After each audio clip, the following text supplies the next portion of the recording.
Donc la virtualisation est une technologie informatique qui permet de faire exécuter donc, des serveurs logiciels. Donc on va parler d'images virtuelles ou de machines virtuelles donc, sur un serveur physique.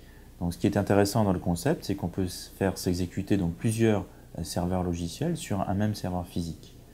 Alors dans les télécoms, cette technologie s'est répandue assez récemment, il y a entre 2 et 3 ans, grâce au progrès fantastique des techniques de virtualisation qui désormais sont compatibles avec les contraintes temps réel des applications télécom. La virtualisation peut être utilisée de différentes façons. Donc pour le directeur informatique, l'intérêt de la virtualisation, comme expliqué précédemment, c'est de pouvoir installer plusieurs machines virtuelles sur un nombre réduit de serveurs physiques. Donc l'intérêt n'est pas seulement au niveau des investissements réduits, puisqu'on va acheter moins de serveurs, mais également au niveau des dépenses annexes. Je pense au mètre carré, je pense aux dépenses de climatisation qui vont, naturellement se trouver réduites.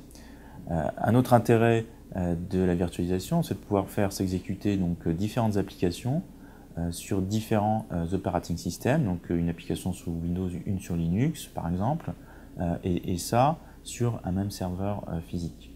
Enfin, un autre intérêt de la virtualisation, c'est la portabilité des serveurs, puisque grâce aux techniques de virtualisation, on peut très facilement faire des déménagements, faire des plans de reprise d'activité avec des taux d'indisponibilité qui sont très faibles, voire complètement nuls.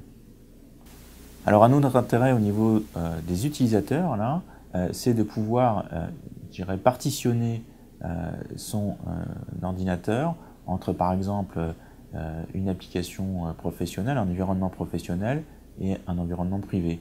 Alors un usage très courant, c'est l'exemple du MacBook où on va avoir donc une machine virtuelle sous Windows qui fait tourner les applications métiers utilisées en environnement professionnel et continuer à utiliser l'environnement Mac pour son usage personnel, pour y traiter ses photos, ses vidéos, etc. Alors, dans le domaine des smartphones et des équipements terminaux mobiles, il est clair que ces techniques vont également se répandre grâce aux performances de plus en plus importantes de ces équipements. Et on va avoir donc, un équipement mobile qui sera partitionné entre un usage professionnel et un usage privé.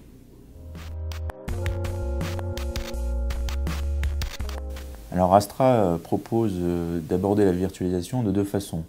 Donc d'une part pour les PME, avec son offre Astra 5000 C2I, il est ainsi possible d'avoir sur un même serveur physique plusieurs applications virtualisées, donc logiciels de communication unifiés, de messagerie unifiée, de serveurs de facturation. Et donc l'intérêt c'est d'avoir une installation simplifiée et un coût d'acquisition réduit. La deuxième approche s'adresse plutôt aux grands comptes.